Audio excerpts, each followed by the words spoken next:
오늘은 창세기 24장 우리가 읽은 말씀을 통하여서 여호와께서 범사에 복을 주셨더라 라는 제목으로 함께 은혜를 나누도록 하겠습니다. 성경을 읽다 보면 앞뒤가 안 맞는 이야기가 참 많이 나옵니다. 오늘 본문의 말씀만 봐도 그래요. 1절에 보면 하나님께서 아브라함에게 범사에 복을 주셨더라 하시는데, 아브라함은 100살이 되어서야 아들을 얻죠. 아들을 낳고 23장에 보면 아내 사라가 먼저 세상을 떠납니다. 나이 많이 들어서 낳은 아들 이삭은 결혼할 나이가 됐는데 결혼을 안 하는 건지 못하는 건지 결혼을 아직 하지 않았어요. 여러분, 이게 범사에 복을 받은 사람의 모습인가요? 우리가 생각할 때에 범사에 복을 받는 것은 일찍 결혼해서 풍성하게 자녀손들이 많아지고 또 때가 될 때 하나님의 은혜를 많이 누리는 것이 범사의 복을 받는 일인데, 범사의 복을 받았다라고 하는 말씀과 지금 아브라함의 상황이 이 앞뒤가 안 맞아요. 이 이야기뿐이겠습니까? 하나님께서 아브라함에게 너는 복의 근원이 될지라 했는데 고향을 떠나래요. 여러분, 고향을 떠나면 어떻게 복의 근원이 됩니까? 터전을 다 버리고 떠나면. 야곱은 장자권을 얻기 위해서 형을 속입니다. 아버지를 속입니다. 그게 쉬운 일이 아니잖아요.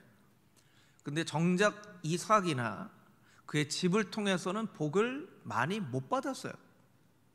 오히려 에서를 만나려고 할 때 야곱이 에서에게 많은 그 양과 가축을 주었죠. 이게 장자권 받은 사람의 모습과는 앞뒤가 안 맞아요. 모세는 나는 이스라엘의 지도자로 세워질 만한 사람이 아닙니다. 기드온은 나는 겁쟁입니다 하는데 너는 이스라엘의 용사다. 내가 너를 이스라엘의 지도자로 세우겠다 말씀하세요. 도통 말 통하지 않은, 앞뒤가 안 맞는 이야기가 너무나 많이 나옵니다, 성경에. 왜? 하나님은 현상으로 놓고 볼 때는 복받지 못한 사람들의 이야기 가운데 범사에 복 받았다라는 말씀을 주시는 것일까? 우리가 오늘 본문의 말씀을 통해서 이것을 잘 이해하지 않으면 우리에게도 똑같은 그런 고민이 들 수 있다라는 거예요. 여러분, 제가 여러분에게 한번 물어볼까요? 여러분은 하나님께 복 받은 사람들이십니까? 그런데 잘 생각해 보면 여러분이 이렇게 여러분의 상황 보면 아픈 사람도 있죠. 자녀들을 잘 안 되는 사람도 있죠. 실패한 사람도 있죠. 여러 가지 그런 일들이 있을 거예요. 아멘을 하고 대답을 했지만 삶을 자세히 살펴보면 내가 정말 복 받았나? 이런 생각이 드는 상황들이 있단 말이에요. 그러니까 이런 삶의 궁금증들을 오늘의 본문의 말씀을 통해서 잘 해결해야만 합니다. 두 가지 관점으로 본문의 말씀을 좀 설명을 드릴 텐데, 하나는 복은 무엇인가, 그리고 아브라함에게 있어서 배울 것은 무엇인가. 그러니까 오늘은 여러분들이 설교를 잘 들으셔야 돼요. 몇 가지 포인트를 여러분에게 말씀을 드리겠습니다. 오늘 읽은 말씀 1절 2절 말씀을 다시 한번 읽어볼까요? 1절 2절 말씀입니다. 함께 읽겠습니다. 아브라함이 나이가 많아 늙었고 여호와께서 그에게 범사의 복을 주셨더라. 아브라함이 자기 집 모든 소유를 맡은 늙은 종에게 이르되 청하건대 내 허벅지 밑에 내 손을 넣으라. 아멘. 하나님이 주시는 복은 씨앗의 모양으로 우리에게 주어지는 경우가 많습니다. 여러분, 씨앗은요, 이게 사과가 될 수도 있고 안 될 수도 있는 거예요. 씨앗을 심어서 새싹이 나고 나무가 나고 잘 키우면 사과 열매를 맺는 아름드리 나무가 되지만, 잘 키우지 못하면 그냥 썩어지는 씨앗이 되기도 합니다. 하나님의 약속이 그래요. 영화 제목을 하나 여러분에게 소개해 드릴 텐데요. 그때는 지금은 맞고 그때는 틀리다. 제가 그렇게 좋아하는 감독이 아니에요. 홍상수 감독이라고. 여러분 아시겠죠? 그냥 영화 제목이 그래요. 그때는 지금은 맞고 그때는 틀리다. 이 참 영화 제목은 참 그럴싸하게 지었어요. 우리가 살다 보면 그때는 맞지만 지금은 틀린 그런 일들도 있습니다. 여러분 지금 북한의 지도자가 누구죠? 김정은이죠. 김정은이 북한의 지도자가 되기 전에 2017년에 북한의 지도자 후보 1등이었던 김정남 장남이 죽어요. 독극물 피살을 당하고 태국인가 어디에서 죽었죠? 말레이시아인가 베트남인가 국적의 여인이 김정남에 가서 쫙 했는데 쓰러져가 죽어요. 그래서 이게 큰 국제적인 사건이 됐고 이 사람들 좀 큰일 났다 했는데 여러분 그 사건에 연루된 사람들 지금 어떻게 하고 있는지 여러분 혹시 아세요? 다 총살당했을까요? 아니요. 다 무혐의로 풀려났습니다. 무혐의로 다 풀려났어요. 그때는 이게 정말 큰일 났구나 했는데 관련된 북한 사람들은 그 태국에서 재판받다가 북한으로 갔고요. 거기에 관련 연루된 여성들하고 이런 사람들도 막 당장에 막 큰일 날 것처럼 했는데 2년 뒤에 2019년에 무혐의로 다 풀려났어요. 2017년에는 죽었다 했지만 2년 뒤에 상황은 완전히 바뀌었어요. 여러분 태양계를 여러분 아마 다 기억하실 거예요. 태양계에 있는 행성들을 앞글자를 따라서 외운단 말이에요. 수금지화 그 다음에 뭐죠 여러분? 과학 공부를 열심히 안 하셨군요 여러분.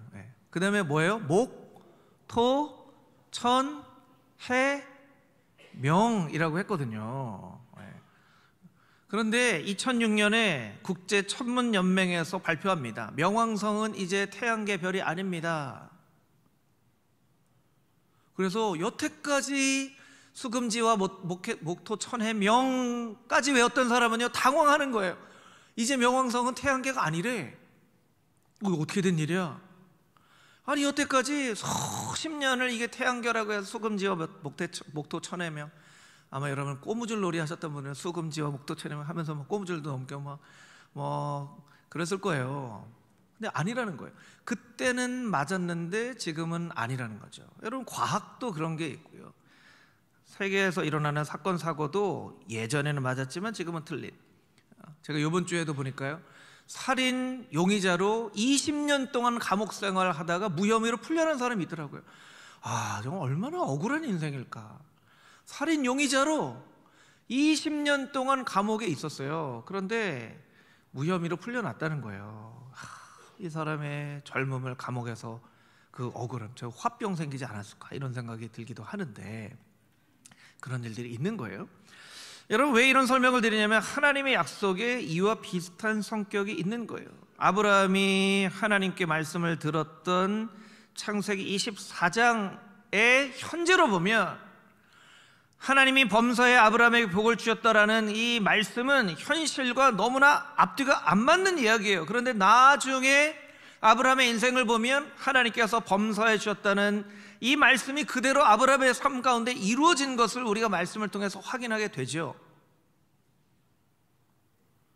여러분 지금 하나님께서 나에게 복을 주셨다고 하는데 하나님 내 상황을 보니까 저는 복받은 사람이 아니네요.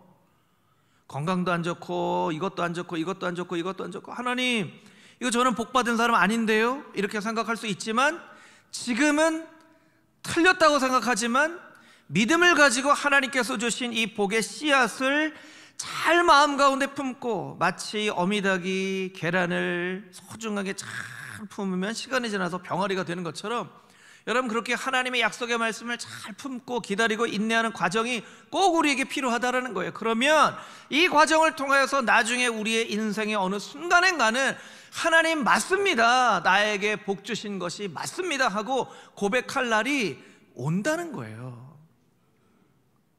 여러분 그 사실을 믿으십니까? 아멘. 믿으셔야 돼요. 왜 믿으셔야 되냐면 성경이 그것을 너무나 많이 우리에게 이야기를 하고 있기 때문이죠. 야곱은 장자권을 훔쳤지만 그래서 떠돌이 생활을 하고 20년 동안 집을 돌아가지 못하고, 아니 내가 이러려고 장자권을 에서에게 속여서, 아버지를 속여서 받았나? 여러분 그런 생각이 야곱에게 많이 들었을 거예요. 아, 내가 이러려고 아버지를 속였나? 나중 되면요, 이삭의 아들로서의 장자권이 아니라 하나님 나라의 아들로서의 너무나 큰 축복을 야곱이 받아 누린 거예요. 여러분, 성경에 나와 있는 많은 인물들 가운데에서 이 땅에서의 마지막 삶이 가장 많은 사람들의 애곡을 받고 가장 멋진 장례식으로 인생을 마친 사람이 바로 야곱이에요. 왜냐하면 그 아들 요셉이 애굽의 총리였거든요. 그러니까 야곱을 위해서는요, 애굽의 모든 사람이 애곡하고 했어요. 그러니까 야곱이 정말 장자권을 욕심낸 그 방법은 잘못됐지만 하나님께 정말 복받는 인생 되고 싶어서 정말 노력했던 그 모든 마음을 하나님께서 이렇게 인정하시고, 아휴, 네가 그렇게 속여서 복받는 게 아니야, 내 마음에 합한 사람이 되면 내가 복을 내려주지 하는 마음으로 하나님께서 야곱에게 복을 주셨다라는 거예요. 여러분, 지금 여러분의 삶이 복받는 삶처럼 느껴지지 않을지라도 하나님의 약속의 씨앗의 말씀을 마음 가운데 잘 간직하십시오. 그러면 그게 5년이 될 수도 있고 7년이 될 수도 있고 10년 뒤가 될 수도 있지만 여러분의 입술을 통해 분명히 하나님, 제가 정말 복받은 인생이 맞습니다라고 고백할 날이 여러분의 인생 가운데 반드시 오게 될 줄 믿습니다. 아멘. 그것이 하나님이 주신 복의 특징이에요. 두 번째, 복은 쟁취하는 게 아닙니다. 하나님이 주시면 받는 것입니다. 1절 말씀 보여주시면 1절에 범사의 복을 주셨더라 하는 거죠. 여러분, 아브라함의 인생의 이야기를 아마 다 잘들 아실 거예요. 아브라함이 잘해서 복받은 거 별로 없어요. 하나님께 사랑받을 만한, 하나님께서 사랑하셔서 아브라함에게 복을 주시는 거예요. 여러분, 신앙생활 잘하는 게 중요합니다. 그런데 신앙생활을 어떻게 하는 게 잘하는 건지를 우리가 알아야죠. 하나님께 사랑받는 사람 되어지기 위해 노력하는 것이 신앙생활 잘하는 것입니다. 그리고 하나님의 복을 주실 때 이게 복인 줄 알아야 돼요. 복인 줄 알아야 돼요. 아, 이게 복이었군요. 복이었군요. 때로는 십자가가 복이 되기도 합니다. 하나님, 왜 이렇게 무거운 십자가를 주십니까? 하는데 나중 돼 보니까 하나님, 그 십자가가 저에게 복이었던 것을 제가 미처 몰랐습니다. 그러니까 사랑받는 사람이 되어져야 돼요. 저희 아이들이 이렇게 유치원을 이렇게 다니면서 보니까 유치원에 아마 연말쯤 되는 것 같은데요, 재롱잔치 같은 거래요. 재롱잔치. 부모님들 이렇게 초청해가지고 아이들을 막 노래도 하고 춤도 추고 막 하는데 제 마음이 좀 불편한 게 있어요. 불편한 게. 뭐가 불편하냐면, 이 선생님들이 좀 이렇게 하면 부모님이 기뻐하시겠지 하면서 생각한 건데, 유치원 꼬마 애들이요, 막 K-팝 댄스를 춰요. 그런데 여러분, K-팝 댄스에 보면요, 약간 민망한 그런 모습이 있어요. 막 이렇게 막 쓸어내리기도 하고, 막 이렇게 막 엉덩이를 막 이렇게 하기도 하고. 근데 저는 그게 하나도 안 이뻐 보이거든요. 유치원 애들은요, 우리 크리스마스 예배 때 우리 유아이치부 애들 나와서 한 거 기억나시죠? 와서 막 때로는 이렇게 가만히 이렇게만 보고 있어도 이뻐요. 왜냐하면 사랑하는 우리 애들이니까요. 이렇게만 하고 있어도, 이렇게 막 옆에 돌아다녀도 이뻐요. 애들이 잘하는 걸 기대하는 게 아니잖아요. 얼마나 사랑스러운 우리의 아들, 딸인가라는 것을 우리가 보고 기뻐하는 거잖아요. 하나님도 마찬가지입니다. 우리가 뭔가 잘하려고 하지만 하나님께 사랑받는 자녀가 되는 게 훨씬 더 중요하다라는 거예요. 저는요, 우리 호산나 찬양대 찬양을 들으면서 늘 은혜를 받아요. 할렐루야. 네, 막 너무 아까워요. 이거 우리만 듣기 너무 아깝다. 막 사람들한테 막 들려주고 싶은데. 근데 호산나 찬양대 기억할 게 있어요. 잘하는 것도 중요하지만요, 하나님께서 사랑하시는 찬양대가 되어줄 수 있도록. 그래서 때로는요, 저도 찬양대 오래 했지만요, 찬양대 하다 보면요, 찬양하는데 너무나 에너지를 막 쏟아서 찬양하고 설교 딱 시작하면 눈이 감길 때가 있어요.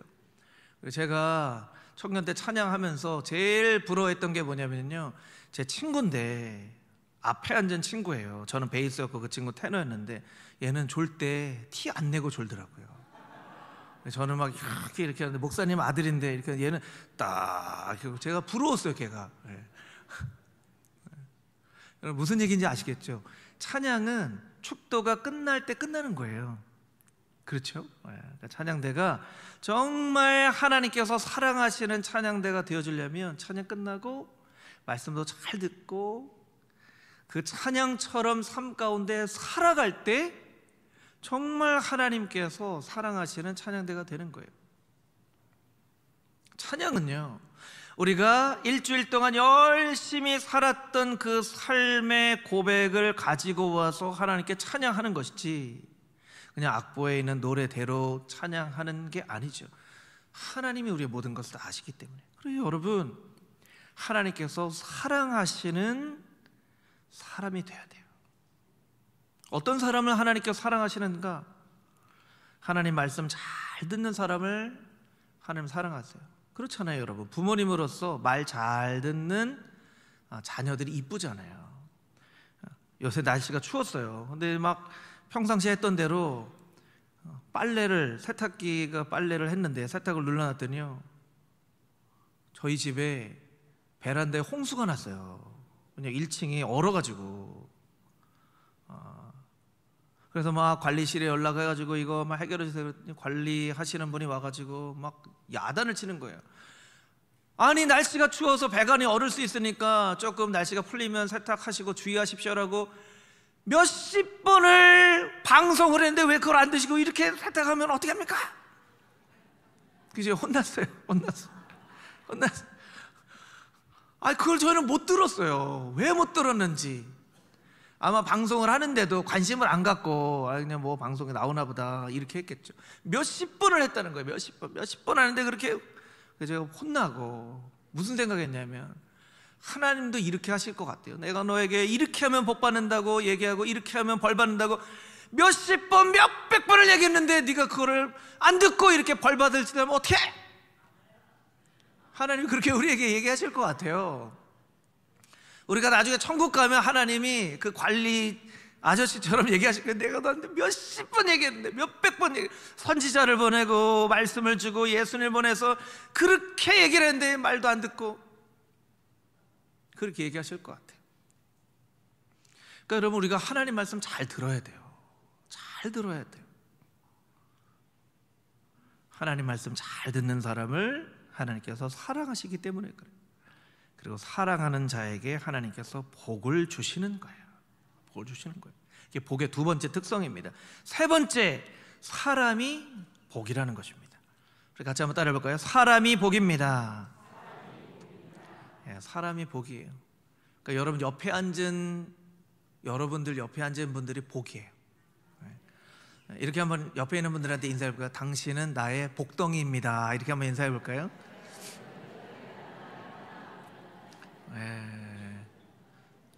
사람이 복이에요. 왜냐하면 아브라함에게 있어서 지금 복은 나이가 많아서 늙은 종 엘리에셀이 아브라함에게 복이에요. 이 엘리에셀이 어떤 사람이었냐면 믿을 만한 사람, 지혜가 있는 사람, 한 번 맡기면 염려 안 하고 불안하지 않아도 되는 사람, 잘하고 있는지 확인해 보지 않아도 되는 사람, 이런 사람이 엘리에셀이에요.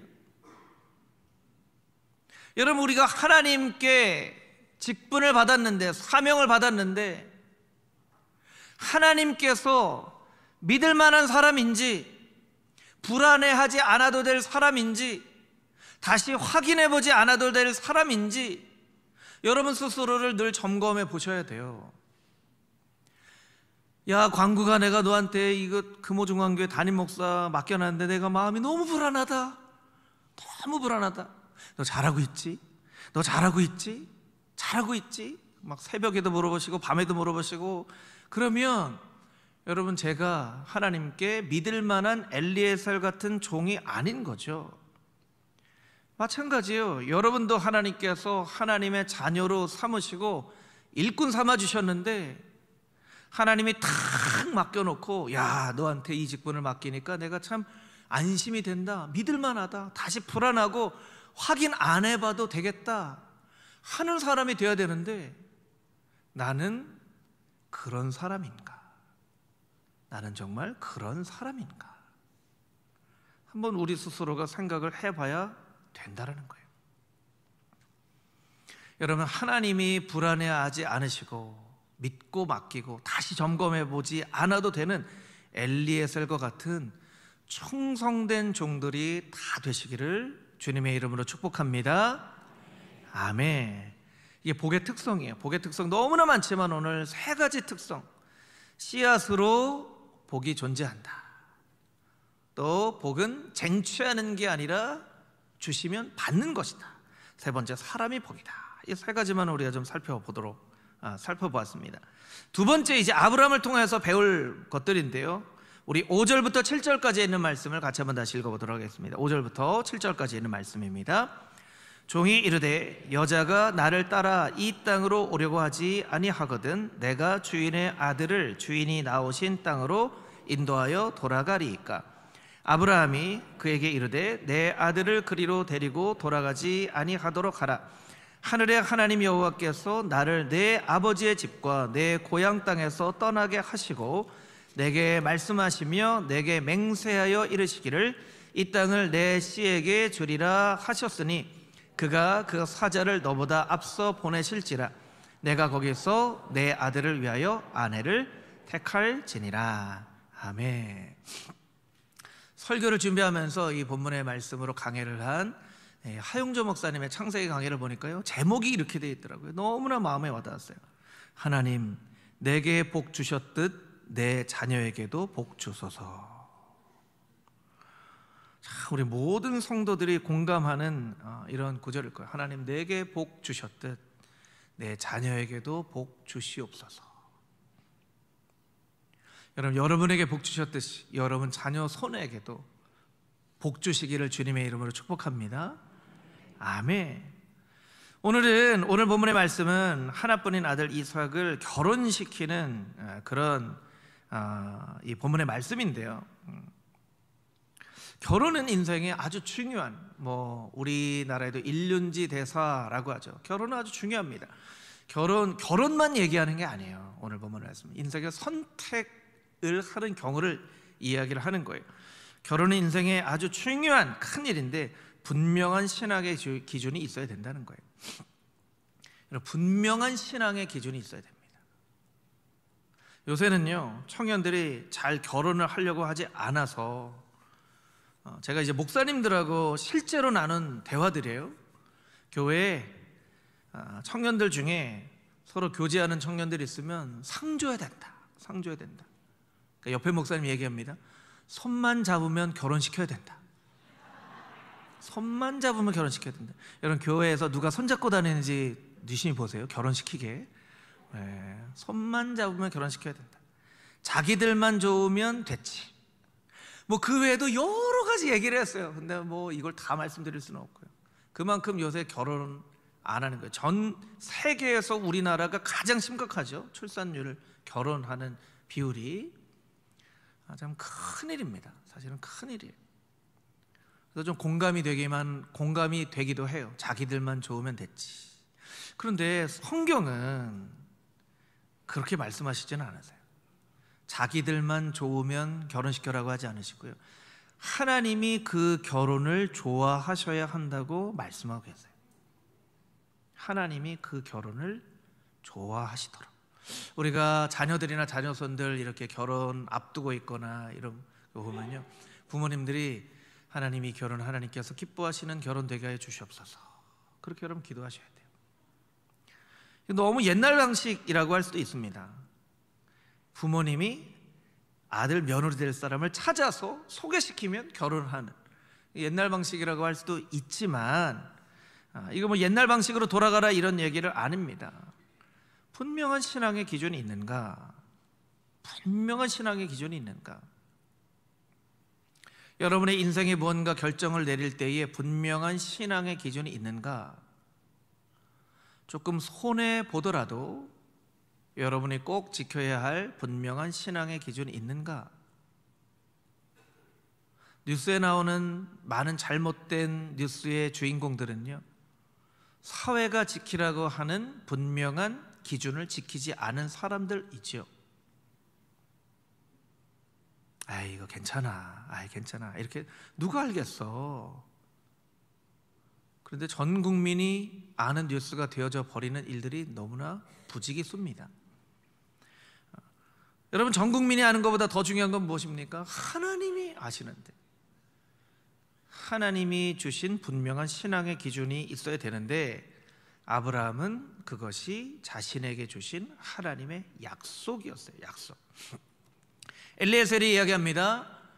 주인님, 정말 마음에 드는 이 사람 1등 며느리감이다 하는 사람이 발견됐는데, 만약에 이 여인이 가나안으로 오지 않는다고 하면 어떻게 와서 이삭을 데리고 가서 그 여인이 사는 곳으로 갈까요?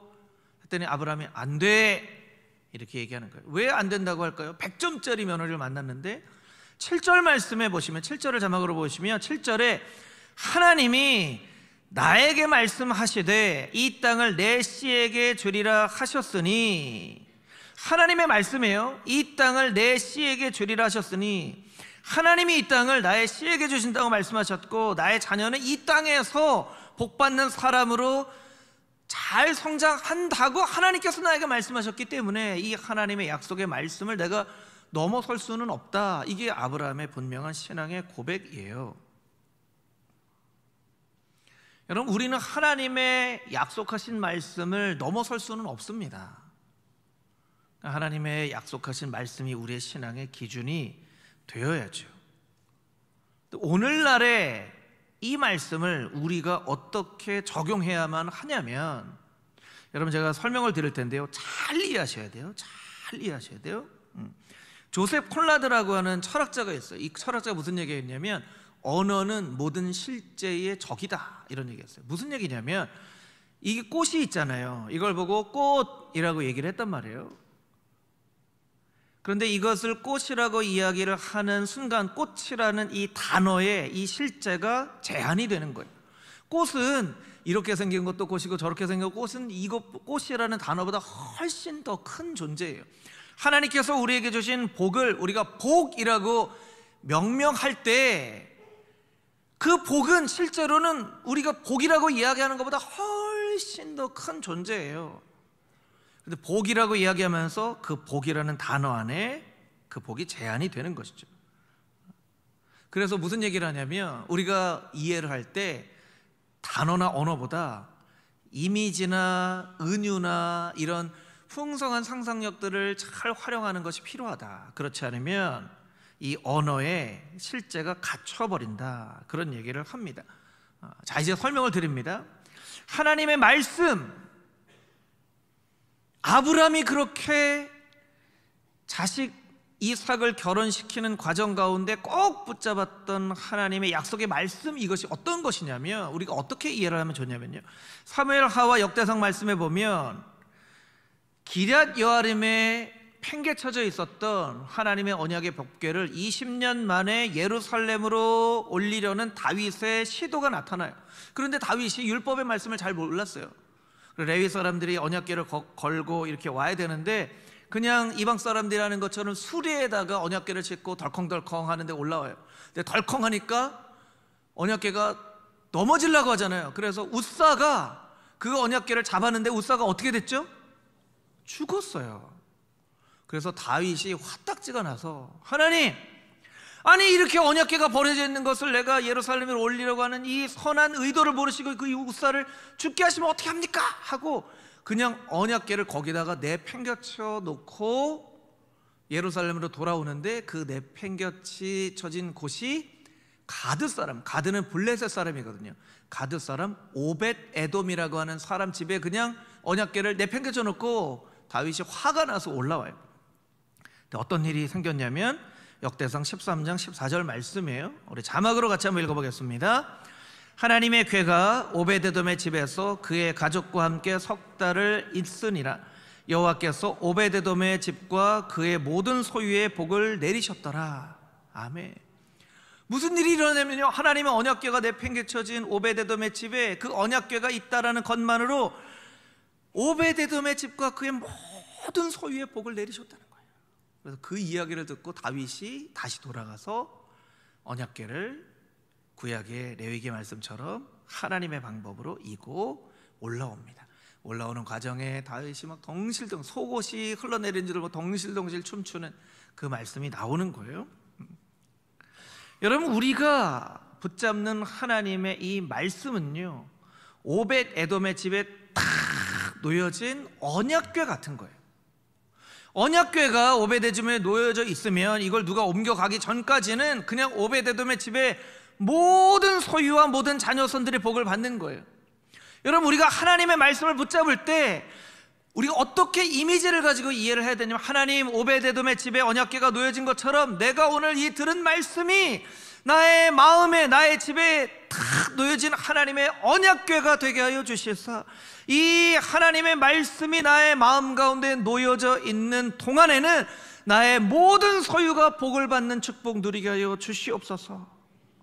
그렇게 고백해야 되는 거예요. 그런데 우리가 잘 이해하지 못하고 하나님의 말씀을 붙잡았다가 안 붙잡았다가 생각났다가 잃어버렸다가 하는 거예요. 여러분, 암송구절이 왜 안 외워져요? 암송구절이 왜 안 외워져요? 여러분, 집 현관 비밀번호 까먹으신 분, 현관 비밀번호 까먹으신 분 없죠? 한 명도 없을 거예요. 왜냐하면 비밀번호 까먹으면 집에 못 들어가니까. 통장 번호, 비밀번호 맨날 잊어버리시는 분, 통장 비밀번호 안 잊어버리잖아요. 통장 비밀번호 잊어버리면 큰일 나니까. 하나님 말씀 잘 까먹으시는 분, 이건 까마귀 고기를 먹어서 까먹는 게 아니에요. 통장 비밀번호나 집 현관 비밀번호만큼 중요하게 여기지 않기 때문에 그래요. 하나님의 말씀을 들을 때 오벳 에돔의 집을 여러분 꼭 기억하세요. 이 말씀이 나의 인생의 집에, 우리의 가정에 언약궤처럼 놓여진 말씀 되게 하여 주시옵소서. 그렇게 들으면요, 안 까먹어요. 안 까먹어요. 아브라함이 그렇게 했다는 거예요. 하나님께서 아브라함에게 말씀하셨는데 아브라함은 이것을 자기의 마음에 새겨진 하나님의 말씀으로 여기고 아들을 결혼시키든 아니면 뭘 다른 걸 물건을 사든 어디를 가든 이 말씀이 기준이 되는 거예요. 이 말씀이 기준이. 하나님께서 나에게 주신 말씀, 이 말씀이 나의 인생의 기준이 됩니다 하니까 아브라함이 복받는 인생이 되어지는 거예요.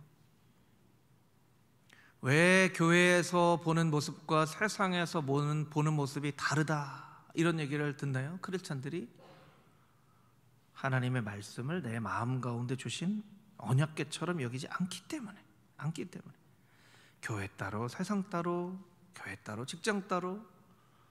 저 사람은 저런 사람이었어? 아니, 저 사람 저런 사람 아닌데, 저 사람 사기꾼이잖아, 저 사람 맨날 거짓말하고 맨날 나쁜 얘기하고 맨날 이웃에게 불친절하게 하고 하는데 교회 오니까 완전히 다른 사람처럼 보이네. 그런 이야기 듣는 겁니다.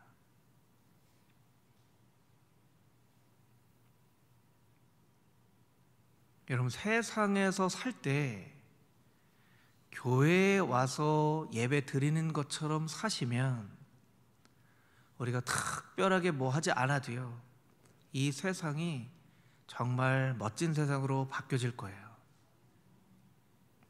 그냥 세상에서 살 때 지금 이렇게 예배 드리는 모습처럼으로만 사십시오. 하나님 말씀 꼭 붙잡고 내 가정에 놓여진 하나님의 언약궤다라고 생각하시고 그렇게 사실 때 여러분의 삶 가운데, 여러분의 가정 가운데 하나님의 나라가 이루어지고 여러분의 삶을 통하여 하나님께서 큰 영광 받으시는 복된 인생이 되어질 줄 믿습니다.